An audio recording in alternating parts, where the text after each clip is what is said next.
студиото со вас, Маријан Ников. Бладрни вести, ви благодарам на вниманието. Премиерот Христијан Мицкоски денеска се осврна на актуелностите поврзани со реконструкцијата на владиниот кабинет и даде објаснување. При тоа тој потенцираше и за донесувањето на реформските закони кои треба да бидат во следниот период.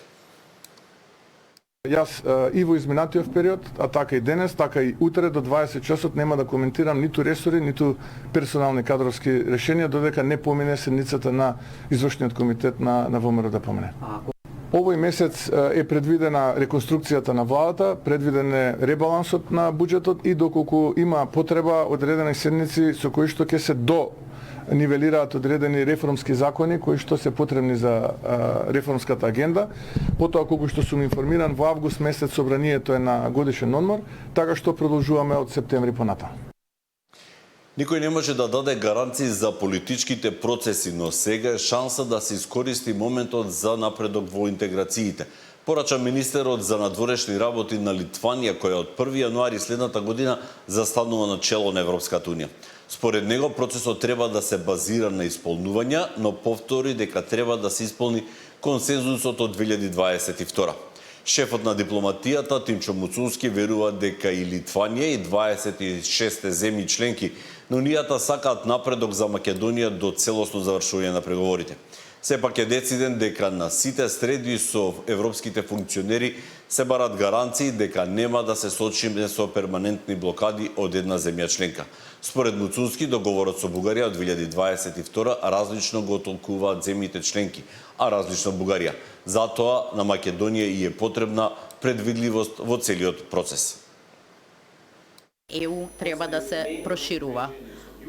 Мојата главен фокус е врз Украина како најголемата земја, таа е како локомотива во овој воз на проширување, меѓутоа има различни предизвици поврзани со различни балкански земји,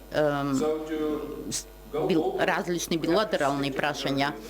Тоа значи мора да се држиме до процес заснован на заслуги. А сега е моментот кога треба да се забрзаат работите. Не може да се стои и да се гледа низ прозорецот и да се стои пред вратата и да се гледа во просторијата каде што се носат одлуките. Треба да се седне на маса заедно со сите останати каде што се носат одлуките. Погледнете го напредокот што го постигнуваат другите земји од регионот. Затоа треба да го ја искористите оваа шанса, да го искористите овој момент да бидете реалистични. Треба да има чекори и од страна на Северна Македонија. Никој не може да даде гаранции за политичките процеси. Го чувствуваме овој момент. Посебно после тивот се чувствува енергијата за придвижување на регионот. Нема никаква дилема кај нас. Но ние нема да го дозволиме да се реализира тој ризик, да ние ги направиме таквите одлуки и повторно да имаме ваков тип на разговори, ваков тип на пресконференции, каде што ќе бидеме во ситуација да една земја членка не блокира. Така да треба да го продолжиме на диалогот. Ме радува што дел од денешната дискусија ве јавно видовте дека постои подготвеност и кај земјите членки и кај Европските унии да се фасилитира диалог помеѓу нас, помеѓу Бугарија да се изнајде решение, но решение ќе повторам како што сум повторил многу пати, кој што обезбедува предвидливост и сигурност на нашиот пат и како што кажа мојот колега, нашиот пат да биде евалуиран врз основа на мерит критериуми, а не на билатерални прашања.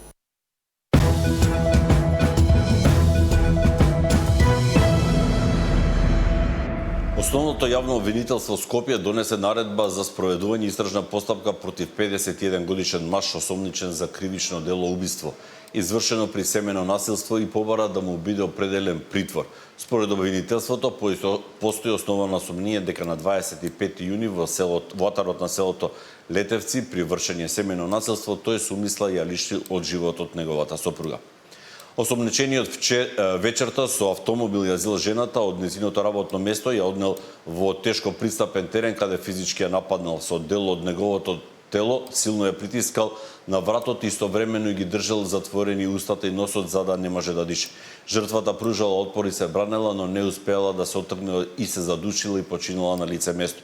Осомничениот го сокрил незиното тело под гранки меѓу дрвјата, а утредента во полицијата пријавил дека неговата сопруга исчезната, соопшти обвинителството.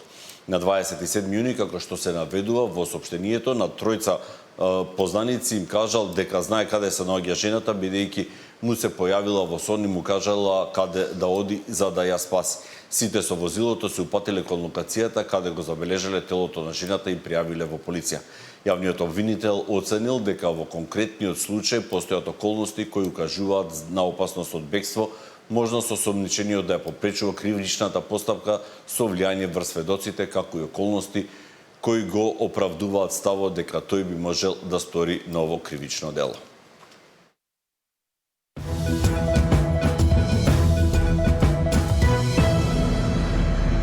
Во продолжение следуваат и вестите од светот.